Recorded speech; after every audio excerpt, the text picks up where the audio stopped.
got some exciting news for you. I have a brand new pill you take 3 times a day. And it gives you all the phytonutrients, all the nutrients. It gives you absolutely everything that you need in your daily nutrition, and you never ever have to eat again, ever. You will have the perfect health. You will have the perfect BMI and body shape and size. You will have everything on point, and you never have to deal with food again. Now, how do you feel about that? Where is it? Yes. I want you to think for a minute. Thank you, Pam. I want you to think for a minute. No more mom's apple pie, ever. No more pumpkin pancakes. No more pumpkin pancakes.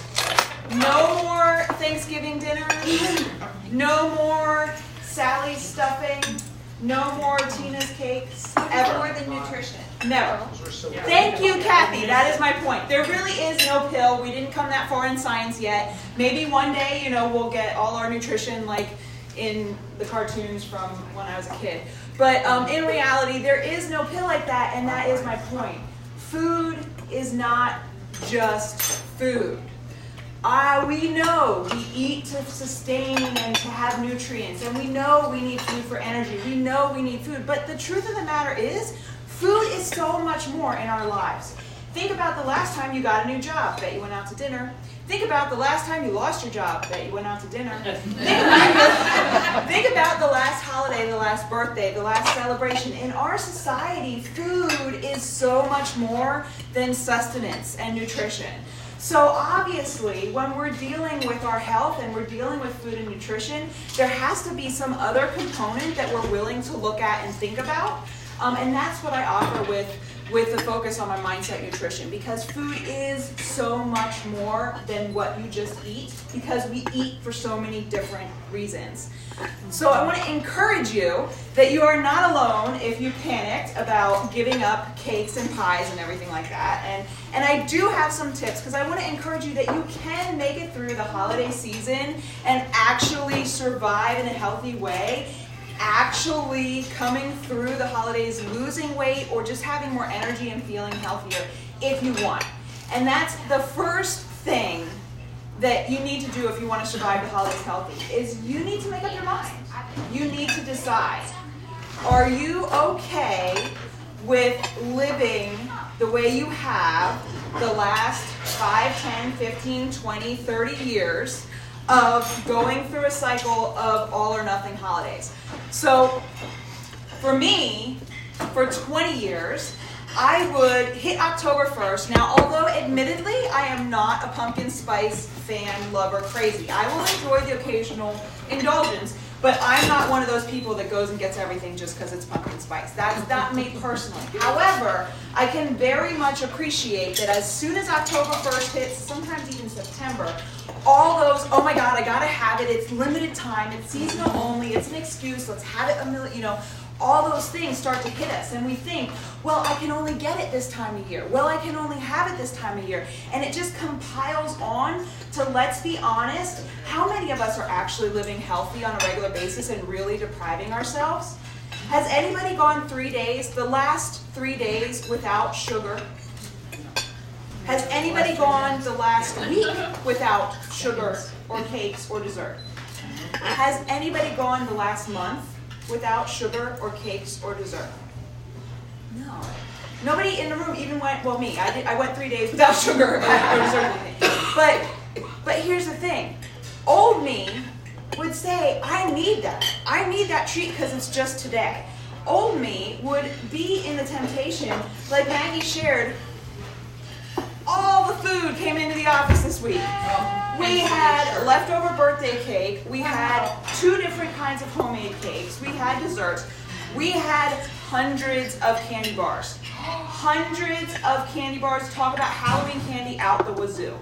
I indulged in none of it, and I don't feel deprived. Old me would have had it every single day, multiple times a day, because, oh, well, this person made, oh, well, it's special, oh, it's just today, oh, I've never had a banana cake. Like I would have found all the reasons to have it. But what changed? How am I different? I had to change my thinking on food And I couldn't do that with just deciding I'm going to go all or nothing and cut out food groups and just eat healthy choices. I had to actually understand why I was making the choices that I was. And so that's why today I wanted to make my primary talk to you about 5 of the most common types of hunger and then how you can address them. Because we all acknowledge that food, well, That was you. that. Is it still recording? Oh, good. It's still recording. Okay. Sorry about that. Loan officers need me, but I have my out of office and I'm not here. So we all have, so I'm going to go over 5 of the most common types of hunger so that you can understand why you're eating, when you're eating, so that you can then start to address what you eat during those times or why you're eating during those times. So the first type of hunger that is the most critical type of hunger, and it is actual physical hunger. I find so often that I miss physical hunger because it comes on gradually. So what is physical hunger? Physical hunger is probably why you eat breakfast. You sleep through the night fasting, you're not eating, you wake up, you're hungry. Physical hunger has that light, empty feeling. If you let it gradually build up, it's going to have that gurgling, that like your pit, you feel empty. You may say the S word, which I want to just like address momentarily and then throw it away and encourage you to get rid of it. The S word is starving. None of us in this room are starving ever. I'm very passionate about that. Tells yourself something that's not really positive and not really true, and it gives you permission to make other choices later that are not really helping your health. So I want to just encourage you, you're not starving. Find another way, like, oh wow, I am really hungry. And then grab a glass of water and think about when's the last time you ate. Think about what did you eat. And if it's breakfast time, enjoy a healthy, nutritious breakfast to get your day going.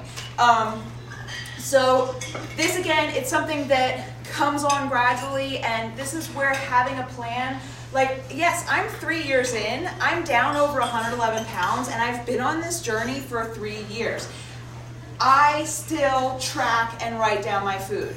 I still look at what I eat and why. Because I spent 20 years doing the stuff that was wrong.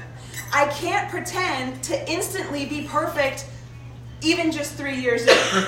It's all habits and choices that I'm undoing. So I want you to think I have plants in front of me here. I have a sapling that I planted and just started sprouting. It's really that cute fresh green, and it's like looking up towards the sun, and you're like, yay, my beans are coming, right? And then in front of me here I have like a 10-year-old young tree. It's like maybe you could put your hand around it, touch your fingers, and it's just a really small little sapling tree. And then I have a mighty oak over here, okay? If I were to tell you to come up and pull out this little sapling, you could yank that little guy out super easy, right? It would come out super quick. There's hardly any root systems. You could just throw it and get rid of it that easy. If I told you to attack this like palm-sized root tree, could you pull it out? If you spend time wiggling and pulling and going, you can still pull that out and undo it. It's going to take you a lot of effort, probably some bloody hands, but you could still pull that out. Now, if I told you to pull out the mighty oak, you're not doing that without some tools. You're not doing that without a backhoe, right? And so that's just like our habits. Our habits are just like that. Our brand new healthy habits, I just started drinking water, I just started my nutrition, I just changed and found a healthy way of living, I just started it last month, 2, 3, 5 months ago. You're still a baby. You're still that little fresh plant that someone could rip out and throw and get you back to that oak of years and years of bad habits. And when you're working, like I figure, like right now I'm this tree. It takes a lot to have me like fall off what I want to have. Am I saying never eat cake? No. I've had cake the last 30 days. It's just about being silly sometimes and what you do most of the time and what drives that decision. So I feel like I'm here. I'm not that oak yet. So I'm still going to track and learn. And that's where the tools come in to take down that oak habits of 20 years of horrible emotional binge eating, emotional just junk and eating and addictions to sugar and all these things, like the tools I use that I offer to help others with are how I attack that unmovable oak tree, right? So I use those tools to help with physical hunger so that I have a diverse meal. It's why I start my day every day for 3 years with my superfood smoothie. And it's just dried plants ground up. You can stir it in yogurt or oatmeal, and you could say it tastes horrible. I personally love it, but here's the thing. The first time I had beer, it tasted horrible. The first time I had coffee, it tasted horrible.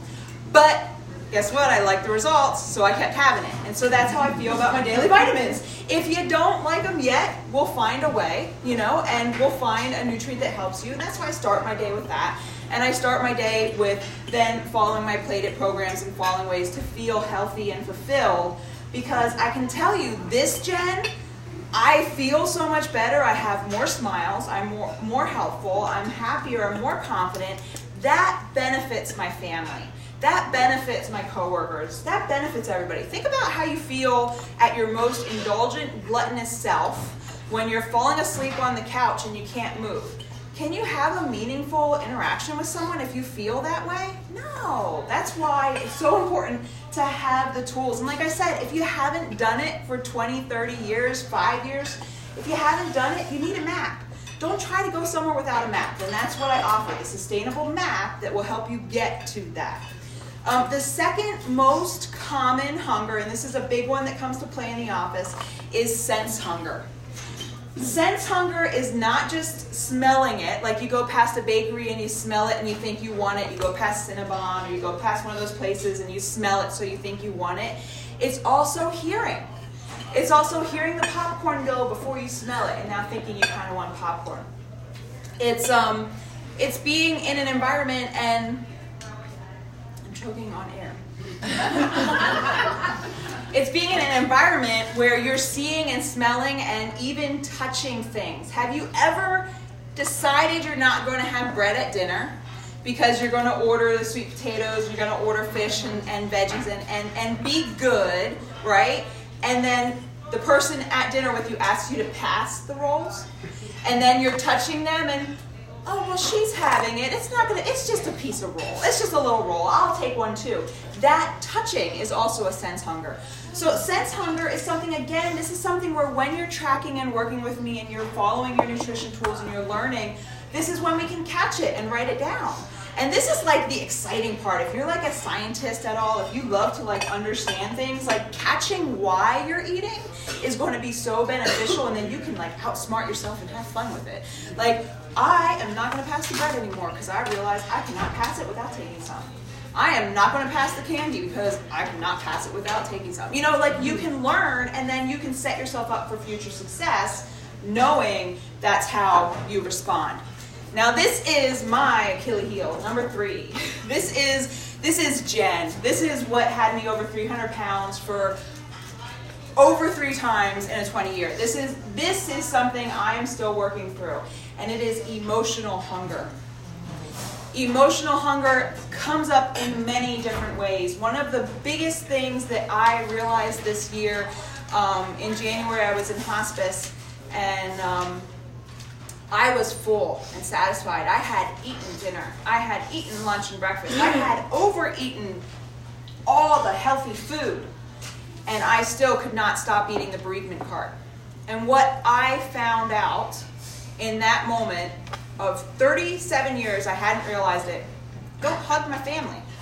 My family are not huggers. I'm the designated hugger. If you ever need a hug, you come and see me. So I realized in those moments when I was sitting in the hospital room, food was touching me. I wanted touch. I needed touch. And I wasn't getting it from my surroundings, but food was touching me.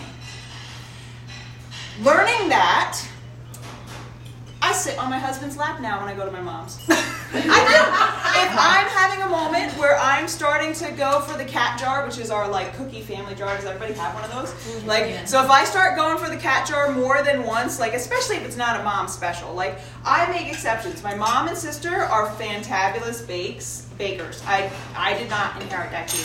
So my silliness, I'm going to reserve for their delicious, delectable treats. And if I find myself going for more than one and I don't really need it, I will actually walk over to my husband and sit on his lap. Because he is also not a hugger. But I'm having that contact. And I realized this is one of those voids I was trying to fill. And this is something that comes up in the holidays that I feel that a lot of people take for granted. Because the holidays seem outwardly abundantly cheerful, but what about if this is your first holiday after losing a loved one? What if the holidays are a hard time for you? This is when connection and reaching out and realizing that's where you are and what you're trying to fill your food void with is something that you can address a different way. I would love to say that I could be the best friend to everybody, but my listening and my asking questions may not be what you need. You may need a professional to work through some things. There may be some really serious issues going on, and I say it is okay to not be okay. It is okay to understand I need to talk through something hard and reach out to someone. We have a whole bunch of different outlets in this group alone, between energy therapy and mindfulness and breathing and matters, and just there's so many things that you can do to just have that moment, but don't try to do it yourself. Because if you're stuck in these unhealthy places with yourself already, yourself can't help that, right? Like you need to get that oxygen mask, and that requires the scary thing, which is reaching out. And it's one of the reasons why I don't have many pictures. I have maybe 2 pictures when I was over 330 pounds. And I love her so much because you know how hard it is to reach out and say, I don't know what the heck to eat or when or why. I don't know what's wrong with me. I need help. That is hard. And not only did 330-pound Jen reach out, she took steps forward to become this Jen when she had 20 years of proof that she couldn't do it.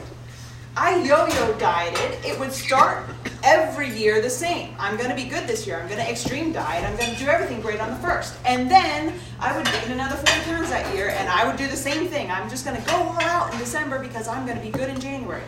Every moment that you are letting yourself go all out, you are giving more power to that oak tree of bad habits. Every day. This is the perfect time to change your health and to get started on your health journey and to restart your health journey, to lean in. Because if you can make healthy changes during this season, you are more than equipped to hit the first running. You are more than equipped to make it through those light times. But if I'm honest, I have yet to meet that time where it fits my schedule. I have yet to meet that time where it's good. If I waited for the perfect time, I would not know any of you. Maybe Maggie, because you came to my office to work with me. I know you. But that's the only reason I would know you, right? Oh, I know. I'm Kathy and Becky. I knew them before, but okay. But I wouldn't have met any of you any other way because I would have been. Yeah, no, it's been like 8 years. I think I met you 8 years ago. I met you 8 years ago. Yeah, Becky. Yeah. So it's just one of those things like. I was working 60 to 70 hours a week when I got started.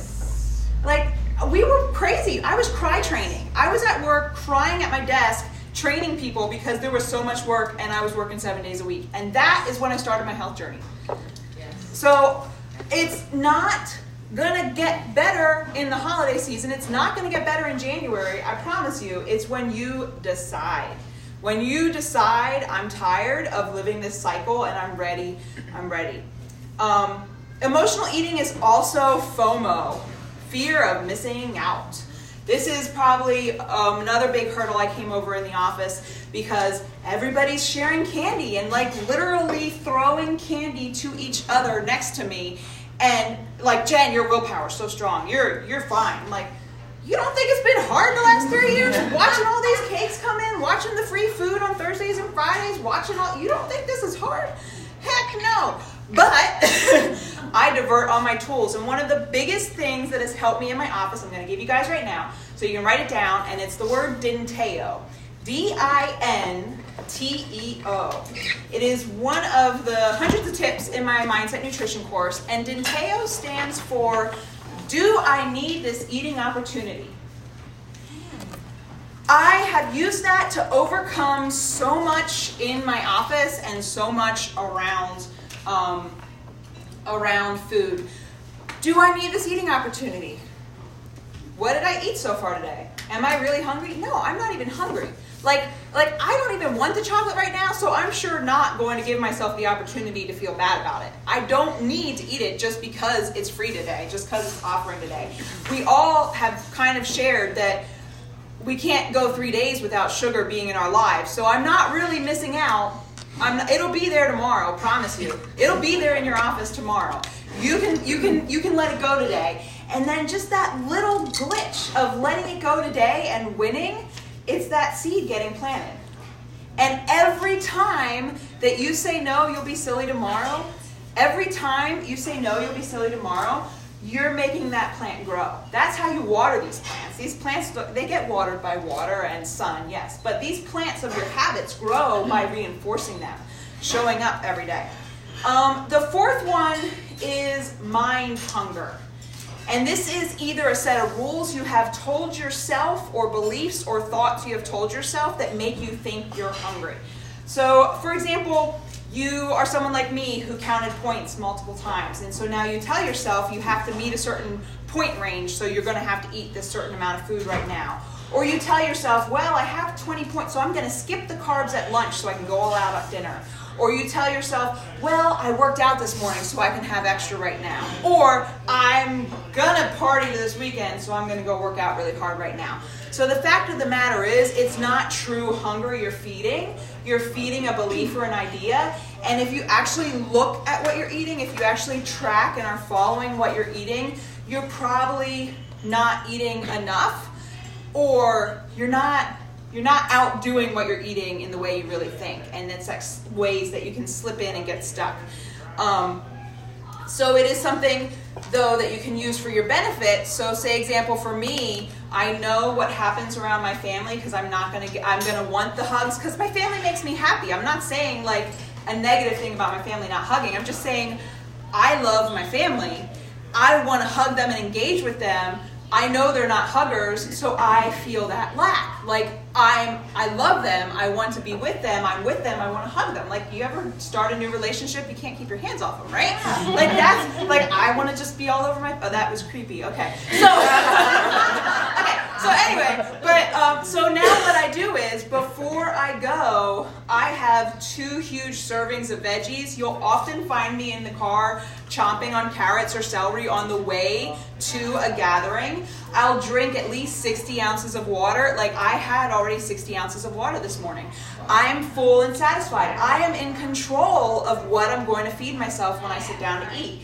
I'm in control because I had that mind hunger, I had that mind awareness ahead of time. I know before I go in, before the free food shows up at the office, I eat what I packed already. Because I'm still going to enjoy some of today's free food, but I'm not going to enjoy it like old Jen, who would binge and then start a whole weekend cycle.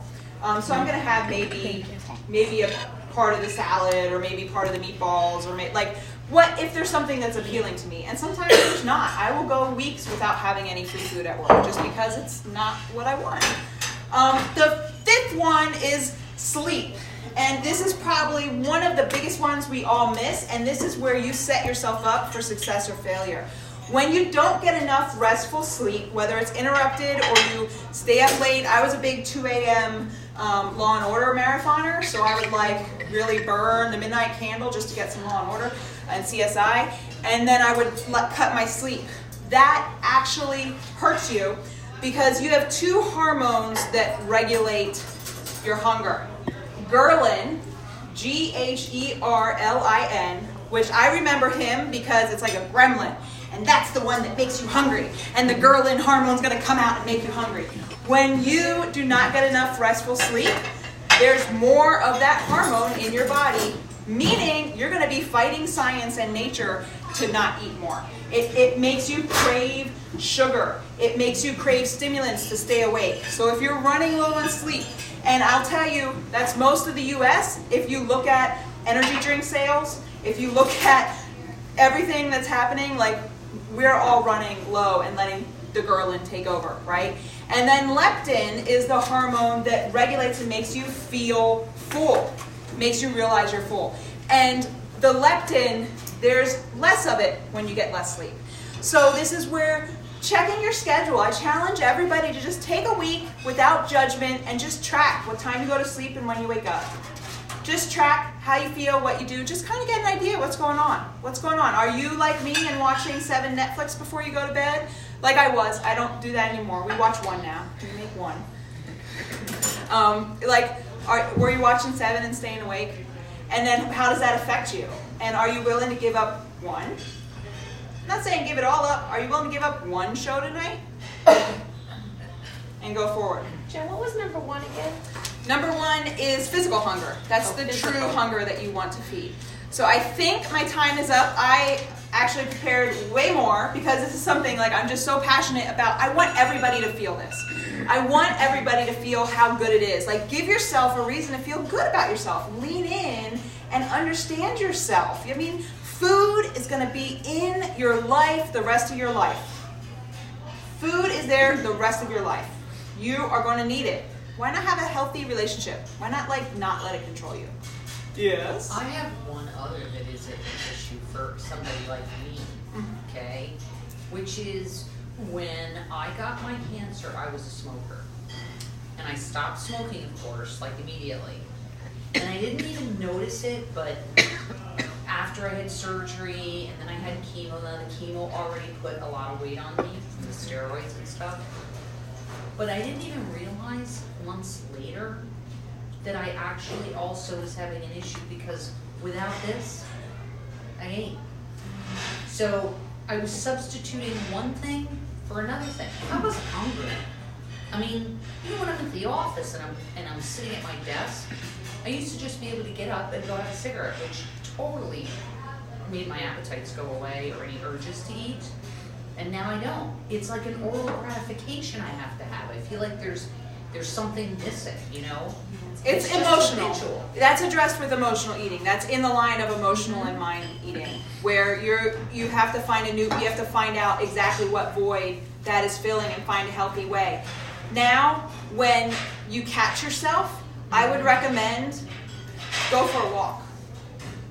Yeah. Go to the kitchen to get your coffee, to heat up your food, to get the cake, and walk past the cake out the door, and just go for a 2-minute walk. 2 minutes, that's it. Which I love. I love to do that. Do it. Just try it. Yeah. Redirect. Yeah. Exactly. Finding a new healthy way, and then you'll have some quiet time with yourself. And I would try that. But it does fall in the line of emotional and mind hunger. It's in that realm. Okay. Do I have question time? Was that Yeah, what we that have was? maybe 2 minutes for questions. Anybody? Let's keep it to any questions. I mean, you were so good. I mean, I have a question. Oh, So you mentioned it's not a good idea I know I have an event and I'm gonna be drinking or there's a lot of food, so I shouldn't work out right now really hard. You know what I mean? Is that ever a tool to trade off, or is that not a healthy relationship and that's why it's bad to do that? I personally think that it's going to put you in that mindset. Yeah. Because then if you are not in a position to work out that hard or to meet that, it's perfectionism really is what the control freak management is. Yeah. So it's actually a struggle with perfectionism. I love something outside of just nutrition, changing what you learn and what you tell yourself. John Acuff has a book called Finish, Spectacular for Perfectionism, to actually finish something, and to know that it is okay to go to a wine tasting and drink at a wine tasting all day. It is okay to go have an appetizer and be silly with your friends. Those things are okay. If you're not doing them every day or every month, there's no reason to punish yourself with exercise. Make that be a celebration of what you can do. and not don't give any strength to that oak tree of, well, I in order to party, I need to do this. Because then what is your default if you don't have time to do this? Or what are you going to do? It usually extends the cycle, is what I find anyway. Okay. So yeah, it's something I would just release, and just like sometimes I'm going to be silly, and it's okay. But what are you doing? And in reality, we kind of all confess that we haven't gone 3 days without sugar or being silly, so we're not really being honest with ourselves about how much. Anybody else? All right, that was awesome. Thank you.